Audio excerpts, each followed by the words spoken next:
Ciao tout le monde, bienvenue dans cette nouvelle vidéo. Je suis content de vous retrouver ici dans mon micro studio sur laquelle je vous ferai une vidéo d'ici pas longtemps. Vous pouvez voir, j'ai tout aménagé juste derrière moi. Voilà, si vous ne me connaissez pas, c'est Roman de la chaîne Blake Productions. Ici, vous pourrez découvrir tous mes voyages, mes sorties, ainsi que des tutos, photos, vidéos, même des présentations de produits quand j'en ai l'occasion. Voilà, aujourd'hui, on va regarder des réglementations de vol de drone en Suisse. Je trouvais ça important vu que je suis moi-même un amateur pilote de drone et pour tous ceux qui sont derrière l'écran, peut-être que ça vous donnera quelques indices. Mais avant, intro.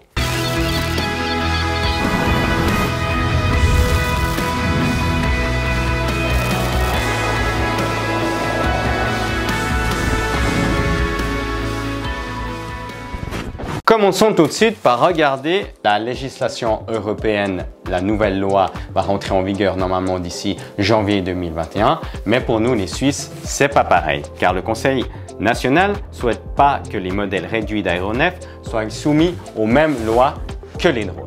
Commençons tout de suite par la première que je veux vous citer.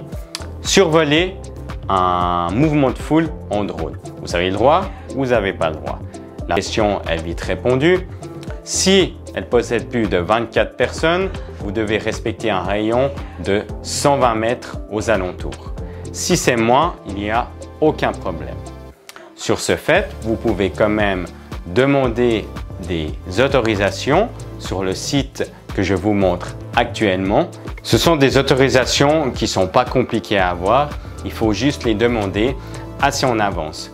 Et je parle surtout pour les personnes qui sont vidéastes dans l'événementiel, comme par exemple des événements sportifs ou des mariages.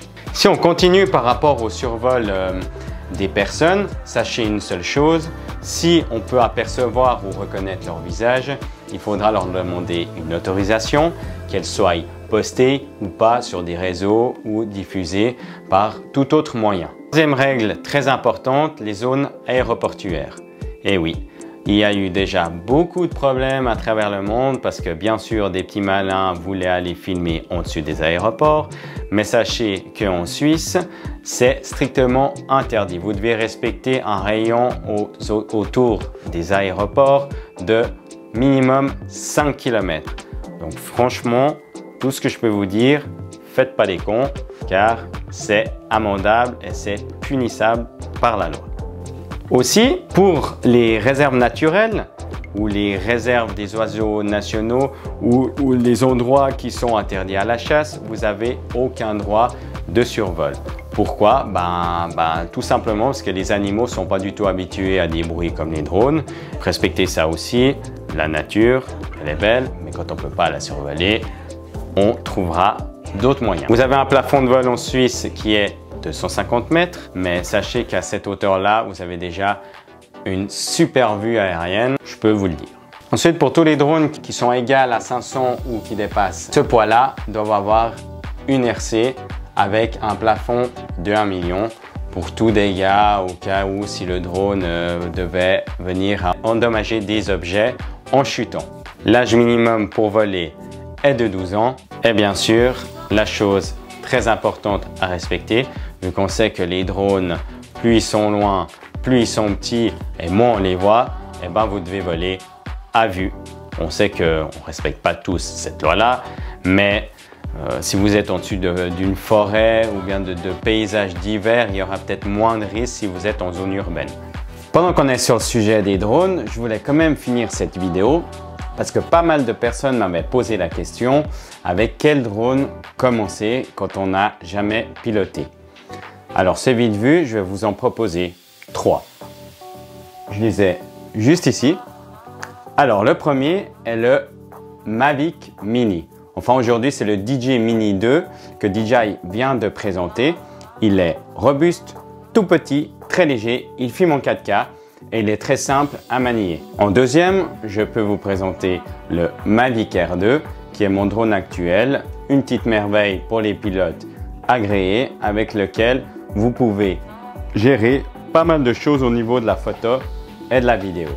Et pour le dernier, les pilotes pros, les pilotes agréés qui ont vraiment l'habitude et qui surtout ils connaissent bien en photo et en vidéo, je vous propose le Mavic Pro 2. Je vous laisserai en description tous les liens de ces drones juste en dessous. Avant, je vous ai parlé du site de la Confédération. Vous avez la possibilité d'aller regarder tous les points que je vous ai dit avant par rapport aux restrictions. Mais vous avez aussi la possibilité sur ce site de demander des autorisations et même d'observer la carte des drones où vous avez le droit de voler. Moi, j'utilise DroneSpot qui est une application vraiment top. Vous pouvez l'utiliser dans toute l'Europe. C'est ce que j'utilise moi en Suisse. Je vous mets le lien juste en dessous. Je vous laisse la page là que vous êtes en train d'observer. C'est vraiment une application qui est géniale. Voilà les amis, j'espère que cette vidéo elle vous aura plu. Les points que je vous ai donnés avant vous aideront à respecter les normalisations de drones en Suisse et éviter que ça devienne plus serré à cause de personnes qui les respecteraient peut-être pas. Je vous dis à très vite dans une prochaine vidéo. À bientôt. Prenez soin de vous. Ciao.